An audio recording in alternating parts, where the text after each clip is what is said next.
So I've got an older Jet 1236 wood lathe, and I put a Penn State Industries duplicator on it to make chess pieces. These are just a couple of the chess pieces that I've been making. I designed the pieces in CorelDRAW, and then just the profile, and then I cut the profile out on a piece of acrylic like this, and then I put it in the lathe. I cut this out on a laser cutter and then put it in the duplicator, and then I can put dowels in it, or even square pieces like this. I drill the hole first for that's where the lead will go, and then this is a rook here, so that's where the top part is. I don't know what it's called. I'm sure somebody will tell me. But anyway, then I put it on the lathe and lathe it down. But I had to make some modifications to the Penn State Industries lathe. The original table that came on it, if you can see this one, if I can hold it out far enough, it was too wide, and so when I was making these smaller pieces, I couldn't get the tailstock in far enough, and I tried, as you can see, adding this Morse 2 taper extender, which helps. In fact, it works now, but in order to make that work, I had to modify the table. So I just got me another piece of plywood and cut a notch out here so that the tailstock can come all the way in. And then I had to, on my scroll chuck here, I had to modify this a little bit. I put the centerpiece in here, and so that gives me another 1.5 inches or so. And then, so that works out fine. Now I can get things close enough to where I can get the wood in there and modify it. So the table was the first modification, and then it throws little wood particles all over the place.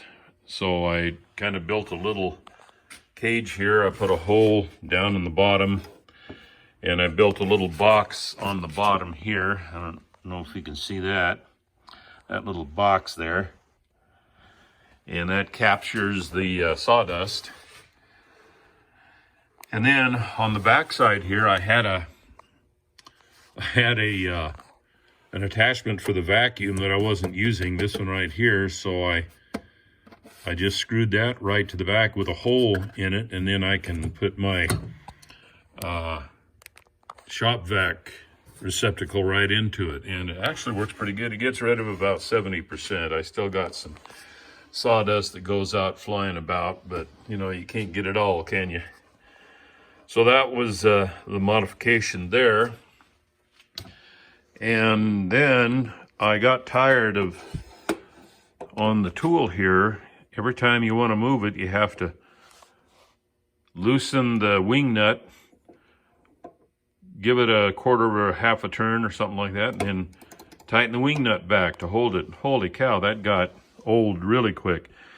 So I kept the wing nut, screwed it way back, and then I put a spring on here, and I built a little brass bushing that holds the spring. It's got a little lip on it there. I don't know if you can see it very well with my iPhone or not, but maybe you get the idea. Then on the other side here, I'm just using a washer that you use on a water faucet. And so now I screw it clear out, and then each turn that I make, there's enough pressure on it now that I don't have to tighten anything. I can just keep loosening it up, and it holds pretty well. I still keep my finger on it, but it's a lot better than having to undo the wing nut. And you can screw this wing nut in if you need to, if you're getting way out here and you need more pressure. So that is still an integral part of it, although I pretty much leave it in that position for what I'm doing, and it works fine. I put some other little pieces of wood on here so that if I have to take it off of the lathe, then when I put it back on, I can get it in the same spot. So this over here, so you can see where this bumps up against my fan. It doesn't plug anything really. this bumps up against the motor. This piece of wood bumps up against the tailstock. Then I got another little piece of measuring wood here that I put down in there, and that measures the distance between here and the scroll chuck. So when I put everything back in its spot like that, then it's pretty much in the same place. So it seems to work fairly well. I've made several chest pieces with it now, including a couple of chest sets.